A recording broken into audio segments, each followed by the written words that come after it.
Hey friends, welcome to Message Minutes. My sermon in a sentence today is Dagon it. Have you ever heard someone speak that in a moment of anger, just curse that out, and you wondered, what does that even mean, or where did it come from? In our story in 1 Samuel chapter 5, today we find out where that originates. And it's comical. I know I have said it before, and I feel like I use it to, rather than say something a little more vulgar, I use that just slur when I'm mad, and it's still a curse. But I feel like, well, it's not quite as bad as some of the others. At any rate, that term comes from the god of Dagon, that these, they were Philistines, but they were a certain tribe, the Ashdodites, I think is how you call it. So anyhow, that was their god that they worshiped, and they actually carved an idol. And so they had taken the Ark of the Covenant of God and placed it in the temple with their god. And God takes matters in his own hands behind enemy lines. But I'm getting ahead of myself. So, have you ever heard the term or the phrase, obedience is better than sacrifice? Well, sometimes we can fall on the other side of obedience.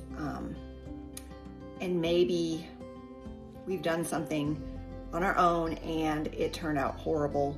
And we knew that it wasn't what God wanted. We were in disobedience. Have you ever been there? So the Israelites, they took matters into their own hands, and they went ahead and moved the Ark of the Covenant of God without consulting God, without consulting Samuel, the prophet of God. They just did it on their own, and things went south really quickly. So they find themselves on the other side of obedience, and they don't know what to do, but God is behind the scenes, and he is working things out for their good. Even though it was their own fault, they brought it on themselves, God doesn't leave us there. He doesn't give up on us even when we don't do the right thing. When you repent, when you ask forgiveness, you need to know that God is already working things out behind the scenes for your good. So he's doing that for Israel, and he started in the story today, and he's kind of having fun with those people who serve a false god. So every time they woke up in the morning, their god he had fallen flat on his face. And another time they picked him back up, and the next time they went in, then not only had he fallen, but he was broken into pieces. No head, no hands, no feet. He was useless, and he had fallen in front of the Ark of the Covenant of God.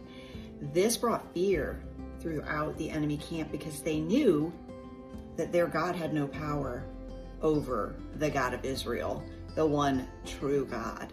He was working behind the scenes way before the Israelites even knew it. He does that in your life, friend. Be encouraged today.